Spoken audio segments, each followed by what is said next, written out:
자, 가나전이 끝났습니다. 네. 3대2 패배. 마지막까지 가능성은 남아 있습니다. 뭐 사실 쉬운 가능성은 아니지만 우리가 뭐 경우의 수도 얘기를 했고 일단 그럼 우리가 포르투갈전을 준비를 해야 됩니다. 경우의 그럼요. 수는 뭐 그거는 그거대로고 결과적으로는 우리가 포르투갈이 이겨야 모든 것들이 맞아 들어가는 거거든요. 그러면 3차전을 대비하기 위해서 무엇이 아쉬웠고 무엇을 고쳐야 하나 이걸 우리가 체크를 해봐야 됩니다. 일단 우리가 할 수 있는 모든 걸 해야죠. 다 해야죠. 끝까지 해야죠. 지난번 월드컵이 우리가 16강에 못 갔지만 좋은 결말을 끝냈다고 우리가 얘기할 수 있는 이유는 1승을 챙겼기 때문이고 독일을 잡았습니다. 그 1승이 독일이었습니다. 그렇죠. 저는 포르투갈도 아주 막강한 국가이기 때문에 네. 우리가 포르투갈을 잡아낸다면 그것만으로도 엄청난 그럼요. 경사를 만들 수 있다고 생각을 해요. 그리고 나머지 결과의 때에 따라서는 지난번에도 똑같았어. 사실 멕시코와 스웨덴 경기에 따라서 우리가 나갈 수 있는 경우의 네. 수가 있었잖아요. 그러니까 마지막까지 해보는 거야. 네, 맞아요. 그럼요. 그래서 저는 대회 마무리를 우리가 승리를 통해서 꼭 잘했으면 그렇죠. 좋겠고 그걸 위해서는 역시 조금 더 좋은 경기력이 필요하다. 그렇죠. 네, 그거는 당연히 전제를 해야 됩니다. 그럼 이제 아쉬웠던 거를 우리가 한번 체크를 해보고 네. 좋았던 걸 체크해 본 다음에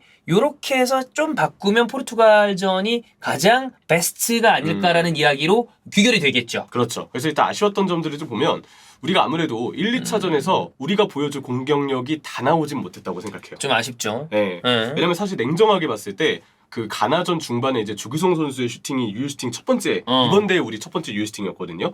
우루과이전에도 우리가 좋은 경기를 펼쳤던 건 맞지만 결국은 유효슈팅이 나오진 않았고 그쵸. 가나전 전반도 사실은 마찬가지였습니다. 음. 그렇기 때문에 우리가 결국 유효슈팅이 왜 이렇게 좀 늦게 더디게 나왔을까를 보면 저는 제일 먼저 첫 번째 이유가 좀 떠올라요. 황희찬의 부재입니다. 이게 꽤 크죠? 크죠. 굉장히 정말 큽니다. 크다고 생각해요. 지금 생각해보면 음. 돌격대장 황희찬은 없어요. 손흥민 선수는 전례 없는 마스크를 끼고 정말 힘든 싸움을 하고 있습니다. 맞아요. 김민재 선수 뭐 안 좋아요. 그러니까 마지막에 나가는 거 보면 이거 안 좋은 거야. 무리해서 나온 것 같아요. 그러면 주축 선수라고 볼 수 있는 3명이 지금 제 컨디션이 아닌 상황에서 뛰고 있는데 그쵸. 어쩌면 그렇게 바라보면 지금 경기력이 굉장히 좋다고 볼 수도 있다. 예. 뭔가 예상하지 못했던 오히려 활약들이 그죠. 나오고 있는 것들이 예. 있으니까. 근데 황희찬 선수의 부재는 지금 몸 상태가 좋지 않아서 2경기 모두 결장을 했는데 황희찬 선수가 단순히 그냥 볼 끌고 올라가는 것뿐만이 아니고요. 이 선수가 되게 넓게 띄워주기 때문에 그렇죠. 오른쪽이나 왼쪽에 배치가 되어도 간간히 반대편으로 들어와서 그쪽의 수적 우위에 도움을 주기도 그럼요. 하고 심지어 황희찬이 측면 공격수지만 그 조규성의 아래 그러니까 공격과 미드필더의 그 연결고리 역할 있잖아요. 그렇죠. 그 세컨톱이라고 우리가 볼 만한 그 중앙 사이에서도 이 선수가 내려와서 볼을 좀 잡아주고 거기서 볼을 끌고 올라오면서 상대 수비를 한쪽으로 쏠리게 만들어주는 포인트들이 또 있어요. 네. 그러니까 황희찬 선수가 그런 공간을 만들어주는 움직임 그리고 아예 그냥 본인이 직접 볼을 끌고 가면서 슈팅까지 어떻게든 만들어내는 부분에서의 어떤 역량을 좀 생각을 해봤을 때 황희찬 선수가 없기 때문에 우리가 좀 더 슈팅을 다양한 방향에서 쉽게 만들어내는 것이 좀 어려워졌다고 정리하는 게 맞는 것 같습니다. 황희찬의 부재는 정말 아쉬운 부분이다. 맞아요. 마지막 경기에 나올 수 있을지 사실 잘 모르겠어요. 왜냐하면 저는 후연을 참여한다고 얘기가 들렸을 예. 때 그래도 가나전부터는 뛸 수 있지 않을까 생각을 했는데 근데 못 나오는 거 보면 생각보다 햄스트링 상태가 좋지 않은 것 같아. 왜냐하면 햄스트링이니까요. 그렇죠. 이거는 쉽지 않아. 회복이 생각보다 쉬운 부상은 맞아요. 아니기 때문에 좀 그 부분이 가장 좀 걱정이 좀 되고요. 예. 자 이후에 이제 두 번째는 아무래도 손흥민 선수의 이 마스크 이거는 영향이 어쩔 수 없는 거예요. 굉장히 큽니다. 네, 정말 마음이 아프지만 결국 이제 월드컵 전에 있었던 그 안면 부상은 우리한테 치명적이죠. 치명적인 영향을 주고 치명적이죠. 있다고 봐야죠. 네. 그래서 손흥민 선수가 요즘의 플레이를 보면 평소보다 아무래도 볼을 처리하는 템포가 조금 늦고 늦어요. 그리고 뭔가 드리블을 좀 우선시하는 판단들이 좀 나오잖아요. 그래서 아직까지는 슈팅의 0점이 비교적 잘 잡히는 모습은 아닙니다. 그러니까 본인의 시야가 제대로 안 나오는 거고 경기 끝난 다음에 마스크 벗은 거 보니까 제 느낌인데 더 부은 것 같아.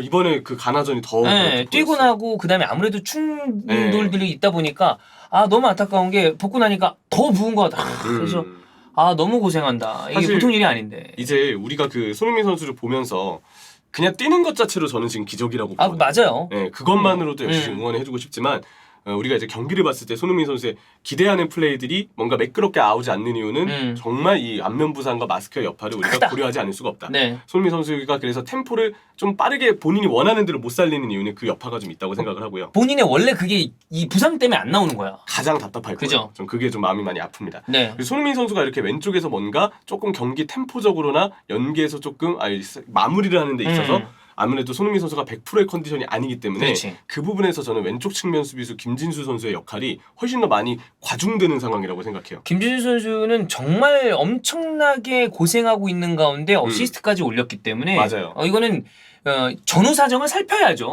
김진수 선수가 왜 지금 고생을 하고 있는지에 대해서도. 만약에 손흥민 선수가 안면 부상 없이 정말 좋은 컨디션이었다면 손흥민이 오히려 공간을 더 많이 만들어주면서 김진수가 안쪽으로 들어오기도 예. 하고 측면으로 빠지기도 하고 혹은 공격을 참여할 때 굳이 너무 넓은 위치까지 공격 가담을 하지 않아도 어느 정도 손흥민 선수를 연결해주는 방향만으로도 김진수 선수의 역할이 좀 제한적으로 잡힐 수 있었어요. 예. 근데 지금 상황에서는 아무래도 손흥민 선수가 제 컨디션이 아니기 때문에 김진수가 정말 많은 역할을 왔다 갔다 하면서 다 소화를 해야 되는데 그러다 압박을 할 때 보니까. 올라가야 되고 예. 그러다 보니까 김진수가 우리가 바라보게 되는 마무리 지역에서의 어떤 크로스들이 체력이 이미 떨어진 상태에서 올려야 되다 보니까 원래 본인 크로스보다는 조금 이제 아쉬운 게 나오는 건데 힘을 받기가 힘든 거죠. 정말 말도 안 되게 많이 뛰고 있습니다. 네. 근데 이게 그 생각을 했으면 좋겠어. 우리가 손흥민 선수 안면 부상 당했을 때 그 얘기했던 게 기억나요.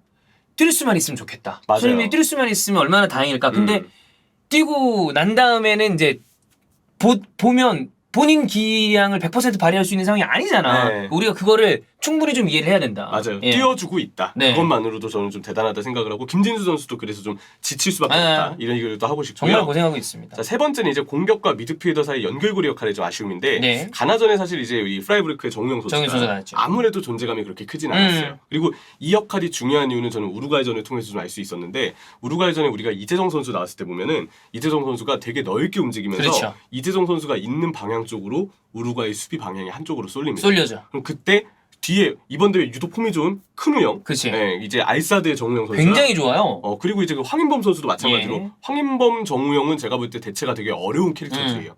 그 둘이 전환 패스를 정말 잘해줘서 이재성이 뭐 오른쪽으로 가면 왼쪽이 공간이 미는데 그쪽으로 순식간에 전환 패스를 찔러 넣어줘서 우리의 그 넓은 공간을 빠르게 활용하는 모습들을 그렇죠. 미드필더들이 보여줬거든요. 네. 근데 이 부분에서 이 어떤 존재감이 가나전에는 제가 볼 때 잘 나오지 않았다고 생각이 들고 그러다 보니까 조규성 선수가 좀 내려와서 이제 좀 그 연결고리 역할을 대신 수행하려고 하는 모습들도 있었는데 오히려 조규성이 내려오면 손해죠. 이 박스한 타격이 굉장히 잘 드는 그럼요. 선수가 지금 아래로 많이 내려온다는 건 좋은 의미는 아니거든요. 네. 그래서 그런 부분들 때문에 우리가 미드필더의 조금 더 역량이 좀 더 올라와서 공격 미드필더 사이의 그 연결고리 역할을 누군가는 잘해줘야 된다. 그치. 그 역할을 좀 꼭 강조를 하고 싶고요. 네. 그리고 이제 후반에 이강인 선수가 중앙으로 기용됐을 때 더 다양하게 좋았죠. 공격이 풀리는 모습들을 예. 보았죠. 이강인 선수가 이번 대회 지금까지 아주 슈퍼 조커로서 또 활약을 해주고 있는데 이따 좋았던 부분을 다시 얘기하겠지만 이강인은 정말 좋아요. 왼발 패스 구질이나 그쵸. 기회 창출, 뭐 공격 빈도 다 이강인 선수에 의해서 많아지는 모습들을 확인할 수 있었습니다. 네. 그리고 이제 그 형일이 형 얘기가 생각이 네. 나는데 선수들이 지금 너무 주눅이 들다 보니까 라인이 계속 내려간다. 아 근데 이게 저는 아무래도 김민재 선수의 상황을 또 팀원들이 그것도 맞아요. 알 거기 때문에 그러니까 김민재 선수가 제 컨디션이고 제 네. 종아리 상태가 아니다 보니까 전체적인 라인 조율이랑 그 라인을 올려서 이 간격을 유지하는 걸 김민재 선수와 수비 라인이 같이 하는데 이게 이 기동성에서 문제가 생기다 보니까 그게 컨트롤이 좀 덜 됐던 것 같아. 우리가 아는 100% 컨디션의 김민재 선수였다면 예. 라인이 내려가 있으면 오야 하면서 막 뭔가 더 그렇죠. 제스처를 했을 거예요. 근데 지금 확실히 김민재 선수가 보이는 바만 봐도 어려워 100%가 보여. 아니거든요. 근데 그러다 보니까 라인이 내려가서 간격이 벌어지면 가나 선수들이 활동하기가 편해지죠. 그렇죠. 네. 그래서 저는 이걸 그냥 아쉬웠던 점으로 진단은 하지만 약간 우리가 어쩔 수 없었던 부분도 그렇지. 있는 것 같아서 한편으로는 좀 조심스러운 부분도 있어요. 그러니까 사실 위에 우리 얘기했던 것도 네. 어쩔 수 없는 부분이 많아. 황희찬 선수는 부상이고, 그러니까요. 손흥민 선수 이거 부상이야. 어쩔 수 없는 거예요. 김민재 부상이야. 그러니까 이게 진짜 안타깝게도 정말 좋은 경기력과 이 하모니를 보여줄 수 있는 상황이 됐는데 주축 선수들의 부상이 생각보다 우리한테 타격이 꽤 큽니다. 맞아요. 뭔가 부상의 여파가 러시아 월드컵 때랑은 조금 다른 성질로 우리한테 또 다가오는 느낌이 좀 그렇습니다. 있어요. 그래서 이번에 그 라인이 내려간 부분. 근데 물론 어쨌든 우리가 라인을 올려야 좀 더 우루과이전처럼 좁은 수비 간격을 유지할 수 있는 건 사실이기 그죠. 때문에 수비 라인이 올라가야 되는 거는 맞는 것 같다. 네. 그 가나전에 너무 수비 라인이 내려가다 보니까 오히려 상대의 측면 측면 전진을 너무 쉽게 허용해서 거기서 크로스가 투입되는 상황들이 좀 많이 예. 나왔죠. 수비 라인이 좀 올라가면 아무래도 좋을 것 같고 세 번째는 이건 이제 팀적으로 우리가 벤투 감독 부임 기간 내내 아쉽게 짚었던 세트피스 수비에 대한 집중력의 문제입니다. 이거는 저희가 지속적으로 우리의 네. 약점이다라고 얘기를 했는데 결과적으로는 이제 아쉽게 실점을 했고 결국 지나간 건 돌릴 수 없어요. 맞아요. 그럼 포르투갈전에도 좋은 키커들이 많기 때문에 이 부분에 대해서는 우리가 신경을 많이 써야 된다라고 우리가 뒤에 또 후술을 할 수 있겠죠. 추가적인 실점은 좀 없었으면 좋겠어요. 네. 그래서 우리가 아쉬웠던 점은 이 정도로 좀 오케이. 간단하게 짚어보고 좋았던 점들을 보면 일단 정말 아까 얘기했던 부상자들이 좀 많은 상황에서 아까 코어 라인에 있는 뭐 황희찬, 손흥민, 지금 김민재 모두 제 컨디션이 아니라고 얘기를 했잖아요. 그런데도 우리가 경기력적으로 버티는 이유는 예상 밖의 활약을 하고 있는 그쵸. 선수들이 있기 때문이라고 얘기를 네. 하고 싶어요. 그 예상 밖의 활약의 첫 번째가 우리나라 월드컵 역사상 최초의 단일 경기 멀티골 멀티골. 득점자 조규성. 조규성은 제가 봤을 때 영웅의 탄생입니다. 네. 난 진짜 깜짝 놀랐고 인스타그램을 들어갈 때마다 팔로워가 늘고 있어요. 첫 번째도 네. 두 번째도 나도 소리를 진짜 미친 듯이 질렀는데 난 대한민국 대표팀 월드컵 경기에서 한 경기 멀티골 뚝배기 두 골. 와 이거는 그리고 두 번째 헤더 이거 파괴력이 너무 좋았어. 나는 솔직히 얘기해서 그 딱 들어가는 거 이거 우리 뒤집겠다. 나 사실 2대0일 때 이렇게 끝나나? 너무 아쉬운데? 이런 생각을 하다가 두 골 들어간 거 보고서 이거 뒤집는다. 왜냐면 가나는 흔들릴 거라고 생각했거든. 근데 진짜 조규성의 이 파워 헤더는 대단했다. 우리 그 이강인의 왼발 패스와 같은 네. 어떤 부분이 좀 더 조명을 많이 받고 있긴 하지만 골 들어갈 때 박스 안에서 조규성 선수 움직임 보면 이게 그럼요. 진짜 천부적인 부분이 네. 좀 있어요. 조규성 선수가 진짜 움직임이 좋고 그 두 번째 헤더도 아래 뒤에서부터 뛰어 들어왔기 그러니까 때문에 서전트가 힘 있는 붕 날라서 헤더가 에어 규성이었어. 맞아요. 네. 그런 거 보면 조규성 선수가 진짜 장점이 많은 공격수다. 그쵸. 아마 조규성 선수가 본인도 이제 박스한 타격 능력이 있음을 본인도 확신을 느꼈을 것이고 조규성 선수의 헤더가 매우 인상적이었기 때문에 지금으로서는 분명 조규성의 활약은 좀 기대를 해볼 만하고요. 자, 두 번째 앞서 잠깐 얘기했던 건데 큰우영 선수의 폼이 굉장히 좋아요. 좋습니다. 굉장히 좋습니다. 후방에서의 전환과 패스 전개, 카타르 홈에서의 어떤 이점을 또 받고 있는 것 같아요. 알사드에서도 뛰고 있는 선수이기 때문에 특히 측면 전환의 핵심인데 이 선수가 또 수비에서도 좋은 모습을 보여주고 있고 여기에 황인범까지도 좋은 존재감을 네. 뽐내고 있습니다. 여기에 세 번째는 조커 이강인의 존재감. 사실 이 정도의 어떤 그 파괴력을 보여준다면 글쎄요. 벤투 감독이 마지막 경기에는 이제 벤치 앉을 수 없습니다. 네. 선발 라인업에 대한 어떤 구상을 같이 이제 코칭 스태프들이랑 할 텐데 음. 이강인을 조금 더 적극적으로 활용하는 것도 생각해 볼 만한 카드라고 여겨질 정도로 1, 2경기 모두 굉장했습니다. 맞아요. 네. 그래서 이제는 선발을 좀 고려해 볼 만한 상황이 그쵸. 아닌가. 그 생각을 좀 하게 됩니다.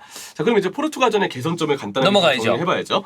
선발 라인업의 변화가 좀 예상되는데 일단 전제로 할 것 첫 번째 황희찬과 김민재의 상황을 우리가 봐야 마지막까지 돼요. 좀 지켜보도록 하죠. 황희찬 선수가 나올 수 있다면 네. 최고의 상황이 되겠지만 여러분 아마 많이 보셨을 거예요. 햄스트링 부상으로 나가 있던 선수가 부상 복귀했는데 부상 복귀해서 들어간 지 몇 분 안 돼서 다시 여기 잡는 경우들이 꽤 많습니다. 사실 그래서 햄스트링 부상이 대회 전에 부상을 당한 선수들을 그 뉴스가 나오잖아요.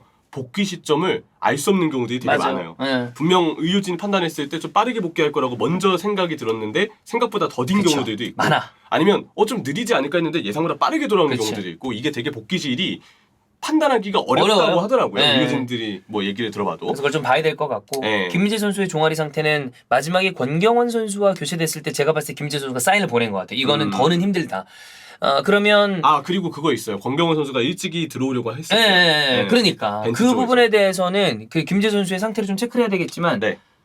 나오지 못할 가능성도 우리는 염두에는 둬야 된다. 맞아요. 예. 그런 부분이 좀 찜찜하지만 어쨌든 이 두 선수가 무리 없이가 제일 중요합니다. 그렇죠. 무리 없이 그리고 문제 없이 잘 출전할 수 있기를 우리는 바라야 될 것 같고요. 선수들이 또 워낙에 많이 뛰었습니다. 그렇죠. 이 가나전 거의 연장 전반을 치른 것과 같은 혈투를 펼쳤는데 그날의 체력 상황을 역시 변수로 좀 봐야 되겠죠. 예. 만약에 김진수 선수가 그동안의 과중한 역할 때문에 너무 많이 지쳐 있다면 홍철 선수와 같은 선수들을 또 체력의 보충을 위해서 투입하는 것도 좋은 활력이 될 수는 있을 겁니다. 싱가드랑 스타킹이 내려갔을 때 사실 김진수 선수 이번에 대표팀 그 합류하는 데에서도 몸 상태에 대한 걱정이 굉장히 왜냐면 몸 상태가 정상이 아니었어요. 그 아이슬란드전 할 때만 해도 훈련을 소화하지 않고 있었던 김진수 그러니까 선수. 이 정도면 잘못하면 또 다시 월드컵에 합류하지 못하는 거 아니냐라는 얘기가 나왔는데 정말 가까스로 합류가 됐는데 이거 고군분투하고 있는 거거든요. 근데 맞아요. 테이핑이 돼 있더라고. 그러니까 이거에 대해서도 우리가 체크는 해봐야 된다. 너무 마음이 좀 아픕니다. 네. 물론 이제 월드컵 데뷔를 한 거는 너무 의미가 있지만 체력적인 부분이 그날 당연히 변수가 좀 될 것 같고요. 조규성 선수 아래 이제 이선의 변화는 아무래도 필요하지 않을까 생각을 해요. 이재성 선수가 이번에 가나전에 안 나온 거는 좀 아쉬운데. 예, 이게 우리가 지금 정확하게 파악하기가 어려워요. 네. 일단 부상인지 아닌지에 대한 거를 체크하기가 어려운데 부상이 아니라면 전 이재성 선수는 나와야 돼요. 마지막 경기는 이게 지금 맞아요. 네. 나와야 된다. 무조건 나와야 돼요. 이건 정말 꼭 이재성이 나와야 된다. 왜냐면 이재성의 역할이 어마어마하게 중요하다는 걸 우리가 목도했기 때문에 분명 이재성이 있어야 상대를 한쪽으로 쏠리게 맞아요. 만드는 움직임이 더 우리가 매끄럽게 나오고 예. 또 이재성이 있어야 공격 미드필더 사이의 연결고리 역할을 그렇죠. 이재성 선수가 탁월하게 해줍니다. 네. 상대를 압박하는 부분에서도 이재성이 있어야 4-4-2가 되고 4-1-4-1가 그렇죠. 되고 이재성이 그 위로 갔다 아래로 내려오는 그 움직임까지 2명 정도 역할을 거의 수행한다고 봐야 되거든요. 이재성이 필요하다. 분명 그 얘기를 좀 하고 싶고요. 그리고 지금 이게 우리가 대강 이따가 네. 이 포르투갈전에 대한 프리뷰는 또 전날 바로 직접 그럼요, 하겠지만 그럼요. 네. 얼추 봤을 때 지금의 폼으로 봤을 땐 조규성 선수가 선발을 하는 게 맞는 것 같아요. 왼쪽에 손흥민은 나와줘야 됩니다. 나와야죠. 손흥민 네. 나와야 됩니다. 그럼요. 밑에 황인범, 정우영 오케이. 음. 그러면 중앙과 오른쪽을 봤을 때 네. 이재성이 한쪽 자리를 차지한다고 본다면 저는 이강인을 전폭적으로 선발 기용하는 것도 생각해봄직하다. 저도 이번에 이강인의 선발 타이밍이 왔다고. 네, 네. 지금 보여줬고 마지막 포르투갈전에 결국에 뒤에 없어요. 무조건 이겨야 돼. 그럼요. 그런데 봐야 되는 상황이라면 한번 과감한 선택을 지금까지는 해보지 않았던 과감한 선택에 대해서 저는 시도해봄직하다. 왜냐하면 이거 우리 저희 컨텐츠에서도 환희 형도 얘기했지만 네. 벤투 감독이 이강인에 대해서 굉장히 아낍니다. 그리고 이 선수를 어떻게 사용하는지에 대해서 본인도 고민을 많이 했을 텐데 마지막 경기라면 마지막 경기가 될 수 있단 말이야. 맞아요. 그렇잖아. 조별리그 마지막 경기라면 저는 이재성, 이강인을 동시에 투입하는 거 생각해볼 법하다고 봅니다. 맞습니다. 네. 그래서 결국 우리가 이제는 사실 조별리그에서 더 이상 우리가 노릴 수 있는 경우의 수 혹은 뭐 가지수가 많지 않거든요. 그런 상황에서 단순히 측면의 속도를 더하거나 그죠. 뭔가 기회 창출을 노리거나 이걸 떠나서 마무리가 돼야 되는 네. 상황이 또 필요하기 때문에 그래서 저는 이강인 카드까지도 생각을 해봤으면 좋겠고요. 대회 개막 후 이제 2주가량 지나는 시점인데 손흥민 선수의 컨디션이 조금이라도 더 올라와 있기를 역시 바라야죠. 근데 네. 얼굴 부은 게 너무 계속 눈에 계속 보여. 저는 아무리 봐도 손흥민 선수가 지금 뛰는 것 자체가 기적이에요. 기적적으로 뛰고 있는 거예요. 네, 그것만으로 너무 감사한 네. 일이라고 좀 생각을 합니다. 그리고 또 하나는 이제 수비 라인의 유동적 조절, 그를 통한 좁은 간격 유지가 좀 중요한데 이게 김민재 선수의 사실 유무와 또 많이 갈리는 부분이 있거든요. 김민재가 뛰어도 좋은 컨디션이어야 우리가 수비 라인을 그렇죠. 올리는 게 더 적극적일 것이고 만약에 김민재 선수가 없더라면 팀적으로 수비 라인을 올리는 것도 굉장히 부담스러울 수 있는 것도 사실이에요. 지금 4명의 백포 라인 중에 김영권과 김문환 선수는 문제가 없어 보여요. 그런데 김진수와 이 김민재 선수는 김진수 선수는 아까도 말씀드렸지만 대표팀 합류가 가능한가라고 생각될 정도로 몸 상태가 안 좋았었고 혹사를 당했죠. 예, 김민재 선수는 지금 와서 보니까 나폴리에서 좀 진짜 혹사를 당한 것 같아. 진짜 혹사를 당했어요. 그럼 이 둘에 대해서 상태를 체크해야 된다. 그러니까 무리해서 나가는 거는 안 나가는 이만 못한 결과가 나올 수도 있기 그렇죠. 때문에 거기에 대해서는 또 베토 감독과 이 코칭 스태프, 의료진, 선수들 다 체크가 되겠죠. 네. 어쨌든 선수들이 좀 대회 여파가 후유증이 혹시 남지 않는 그런 상황에서 꼭 좋은 몸 상태에서 출전이 꼭 됐으면 좋겠고 무엇보다 이제 수비 라인은 그냥 우리가 우루과이전을 봤을 때 조금 더 올라갔으면 좋겠다는 생각 때문에 일단 얘기를 드린다는 거. 네. 이 정도 점들이 개선점이 아닐까 싶고 이외에는 경우일 수도 있는 만큼 운에 맡기자. 그렇죠. 네.